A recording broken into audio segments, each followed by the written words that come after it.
ప్రతిష్టాత్మకమైన Hyderabad central university భూములపై సర్కారు కన్నేసింది. యూనివర్సిటీకి క్యాంపస్ పరిధిలో 400 ఎకరాల భూమిని తెగనమ్మేందుకు పావులు కదుపుతోంది. సర్కారు తీరుకు నిరసనగా హెచ్సియు విద్యార్థులు పోరుబాట పట్టారు. మా భూములు మాకేనని మరలబట్టారు. యూనివర్సిటీలో అన్ని విద్యార్థి సంఘాలు, టీచింగ్, నాన్ టీచింగ్ స్టాఫ్ అందరూ మూకుమ్మడిగా ఆందోళనకు దిగారు.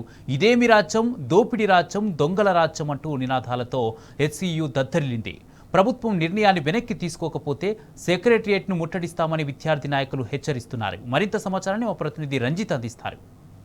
సెంట్రల్ యూనివర్సిటీలో ఉద్రిక్తత నెలకొల్లింది. గత కొన్ని రోజులుగా దీనికి సంబంధించిన యూనివర్సిటీకి సంబంధించిన భూములను వేలంపాట వేస్తారు, ప్రైవేట్ సంస్థలకు అప్పచెప్తారనే సమాచారం రావడంతోనే ఇక్కడున్న విద్యార్థులందరూ కూడా అప్రమత్తమై దీనిని ఎట్టకేలకు కాపాడుకోవాలని వీళ్ళందరూ కూడా ఆందోళనకు దిగి ధర్నా చేపడుతున్నారు. వీరిని అడ్డుకోవడానికి స్థానికంగా ఉన్న పోలీసులు అడ్డుపడినప్పటికీ ఇక్కడ ఉన్న యూనివర్సిటీలో ఉన్న విద్యార్థులు అందరూ సైతం ధర్నాకు దిగి ఎట్టకేలకు తమ విద్యార్థులు తమకు సంబంధించిన ల్యాండ్ను వాళ్ళు కాపాడుకోవాలి, మరి యూనివర్సిటీ అభివృద్ధి చెందాలంటే ల్యాండ్ ఉండాలని, దాన్ని ఎట్టి పరిస్థితులలో ప్రైవేట్ సంస్థలకు అప్పచెప్పొద్దని ధర్నాకు దిగుతున్నారు. వీటిపైన ఇక్కడ ఉన్న స్థానికంగా ఉన్న విద్యార్థి సంఘాల నాయకులు ఉన్నారు. వాళ్ళతో కలిగి అసలు విషయాలు తెలుసుకుందాం. సార్ చెప్పండి, అసలు దీన్ని అమ్మకానికి పెట్టడానికి గల కారణాలేంటి?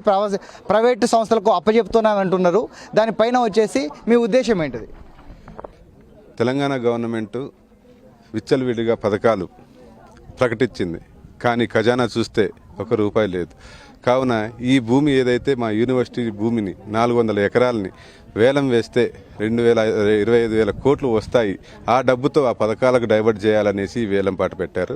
స్టేట్ గవర్నమెంట్ వచ్చి ఈ 400 ఎకరాలను వేలం వేసి తీసేసుకుంటామనేది మేము తీవ్రంగా ఖండిస్తున్నాం. అలాగే మా యూనివర్సిటీ ఆఫ్ హైదరాబాద్ తరపున, స్టూడెంట్స్ యూనియన్ తరపున మేము డిమాండ్ చేసేది ఏంటంటే, ఈ తక్షణమే ఈ ఏదైతే ల్యాండ్ యాక్షన్ ప్రాసెస్ ఉందో దాన్ని ఆపేయాలి. అలాగే మా యూనివర్సిటీ ఆఫ్ హైదరాబాద్కి లీగల్ రైట్స్ ఇవ్వాలి. ఈ భూమి ఏదైతే ఉందో ఇది యూనివర్సిటీ ఆఫ్ హైదరాబాద్ కంట్రోల్లో ఉండనేసి లీగల్ రైట్స్ ఇస్తే ఈ భూమిని మేము కాపాడుకోవచ్చు. కావున మేము తక్షణం డిమాండ్ చేసేది ఏంటంటే స్టూడెంట్స్ యూనియన్ తరఫున ఇది ఏదైతే ల్యాండ్ యాక్షన్ ప్రాసెస్ ఉందో తక్షణమే ఆపేయాలి. Brother, what are your demand? So, I'm Nihat Suleiman, currently the General Secretary of the UH Students Union. We are here with clear 2 demands. First one is to stop the auction that is going on for the 400 acres of the land and give back the land to the university. And we will jointly come forward, we'll jointly take up this protest, and we will not end this movement until that land of the HCU is given to the university. ముందు చెప్పినట్లుగానే university of Hyderabad ఇక్కడ 400 acres ఆప్షన్కి ఇవ్వడం జరిగింది. So ఈ 400 acres తీసుకోవడం అనేది ఇది only వాళ్ళ ఇన్ఫ్రాస్ట్రక్చర్ అని చెప్తున్నారు, కానీ ఇది సామాజిక న్యాయం అనే అంశం పైన అది ఇట్ ఈజ్ అట్టర్ అటాక్ అనమాట, అటాక్ లాగా. ఎందుకంటే మన Telangana government social justice, Congress leaders కూడా సోషల్ జస్టిస్ అని పట్టుకున్నారు, కానీ ఇదేం సోషల్ జస్టిస్ అని మేము అడుగుతున్నాం. ఇప్పుడు గవర్నమెంట్ ల్యాండ్ తీసుకుంటే ఇది సోషల్ జస్టిస్ అవుతుందా? సోషల్ జస్టిస్ చేయాలంటే నువ్వు ఉన్న ల్యాండ్ని ఇంకా రకరకాల ఎడ్యుకేషనల్ ఇన్స్టిట్యూషన్స్ పెట్టిపిచ్చి స్టూడెంట్స్ చదువుకునేటట్టుగా చేయాలి, అది సోషల్ జస్టిస్ అంటే. 2 డిమాండ్స్ అయితే అవే. ఒకటి, మాకు లీగల్ రైట్స్ ఇచ్చేసేయాలి యూనివర్సిటీ ఆఫ్ హైదరాబాద్కి, అండ్ ఆప్షన్ రిటర్న్ తీసుకోవాలనేవి మా demands. As our other members already stated, our demands are that the auction that is being held should be immediately called off, that we cannot tolerate the selling off of this land to any private entities. Second is that to prevent this from happening in the future, because the problem is that for the past 50 years this university has existed, but the university land has not been registered under the university's name, and this is a huge chunk of land, 400 acres it is. And the reason that we are also disturbed and so many students have shown up and protesting against this is that this is the way we see it, the way students union sees it, is that this is a proper attack on the integrity of a public university. It will not be tolerated, and as far as this university is concerned, this 400 acres we cannot let the government take away from us. గత 10 సంవత్సరాలలో తెలంగాణ ఏర్పడ్డ కాడ నుంచి university అనేది ఏ విధంగా develop అయింది? Present ఇప్పుడు situation ఎలా ఉంది? గత 10 సంవత్సరాలు చూసుకుంటే తెలంగాణ ఏర్పడ్డ తర్వాత సేమ్ ఇట్లాంటి ఇష్యూ రైజ్ అయినప్పుడు యాజ్ ఎ దళిత్ స్టూడెంట్స్ యూనియన్గా మేము కేటీఆర్ని, అప్పుడు ఐటీ మినిస్టర్ కేటీఆర్ గారు ఉన్నారు, ఆయన కలిసి ఆయన దృష్టి తీసుకొచ్చినప్పుడు ఈ ప్రాసెస్ ఆగిపోయింది. సో ఇప్పుడున్న గవర్నమెంట్, కాంగ్రెస్ గవర్నమెంట్ మళ్ళీ ఈ ప్రాసెస్ని స్టార్ట్ చేసింది. యూనివర్సిటీ ఆఫ్ హైదరాబాద్ QS ర్యాంకింగ్లో, నిన్న వచ్చిన QS ర్యాంకింగ్స్లో కూడా టాప్ 700 అంటే టాప్ 1500 యూనివర్సిటీస్లో 700 ర్యాంకింగ్ ఉంది. 700 ర్యాంక్ అంటే చాలా డిపార్ట్మెంట్స్ యూనివర్సిటీ ఇంటర్నేషనల్ స్థాయిలో ఉన్నాయి. ఇట్లాంటి ప్రఖ్యాత గాయించిన సెంట్రల్ యూనివర్సిటీని దాన్ని డెవలప్ చేయాల్సింది పోయి దాన్ని భూములు లాక్కొని విద్యా వ్యవస్థను నాశనం చేసే ప్రక్రియ తీసుకున్న కాంగ్రెస్ ప్రభుత్వం ఎమ్మటే ఈ ఆక్షన్ వేలంపాటని విరమించుకోవాలి. యూనివర్సిటీ ఆఫ్ హైదరాబాద్కి లీగల్ రైట్స్ ఇవ్వాలనేది డిమాండ్ చేస్తున్నాం. We are demanding that we already know that the auction has happened and we got the notice.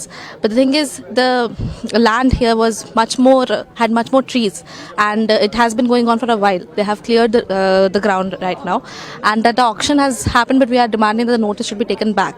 We are protesting here, and we are planning to continue the protest for a long time until our demands are met. Thank you.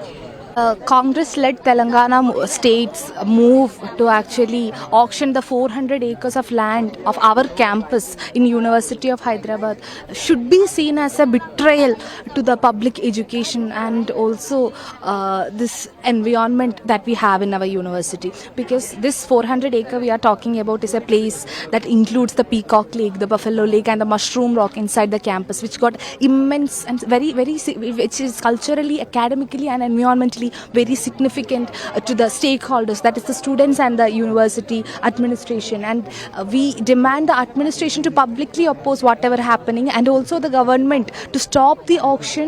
And we as the students union of HCU condemns this act of the government and also is against such initiation of such privatization from the government.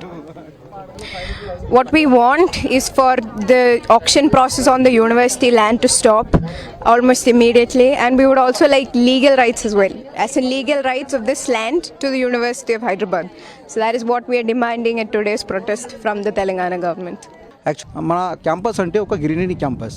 ఇది పెద్ద campus మన academic అట్మాస్ఫియర్కి చాలా అంటే చాలా approachable ఉంటుంది. So ఇలాంటి స్పేస్కి ఈ Telangana government CM Revanth Reddy only for money కోసం వాళ్ళు అమ్మేస్తున్నారు. ఇది పబ్లిక్ యూనివర్సిటీ. ఈ పబ్లిక్ యూనివర్సిటీ అంటే అకాడమిక్ ఇక్కడ పని అవుతుంది, రీసెర్చ్ వర్క్ అవుతుంది.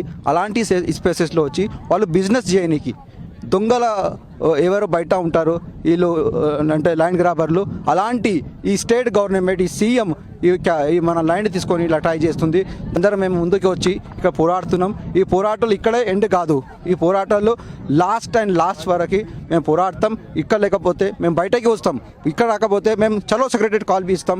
కానీ ఈ ల్యాండ్కి ఇక్కడ నుంచి మేము ఎక్కడికి పోనీకి లేదు అని మా డిమాండ్ చేస్తున్నాం. ఇక్కడ చాలామంది విద్యార్థులు చెప్తున్నారు గత 400 ఎకరాల స్థలాన్ని గత 50 సంవత్సరాలుగా ఏ ప్రభుత్వాలు కూడా టచ్ చేయలేదని చెప్పి ఇక్కడ విలువైన స్థలాలని ఓన్లీ రియల్ ఎస్టేట్ దాంతో పాటుగా సాఫ్ట్వేర్ కంపెనీలకు అమ్మాలి అనేది ప్రభుత్వం చూస్తుందని చెప్పేసి విద్యార్థులు చెప్తున్నారు. ప్రభుత్వం తీసుకున్న ఈ చర్యలను విరమించుకోవాలని, లేని పక్షాల విద్యార్థులు ఎన్ని రోజులైనా సరే ఇక్కడ దీక్ష చేయడానికి దాంతో పాటుగా వచ్చేసి ప్రభుత్వాన్ని ఢీకొనడానికి రెడీ అంటున్నారు. వీలైతే ఇది కాకపోతే సెక్రటరేట్కి వచ్చైనా సరే వాళ్ళ డిమాండ్లను చెప్తాము తప్ప ఇక్కడున్న స్థానిక విద్యార్థులు చెప్తున్నారు.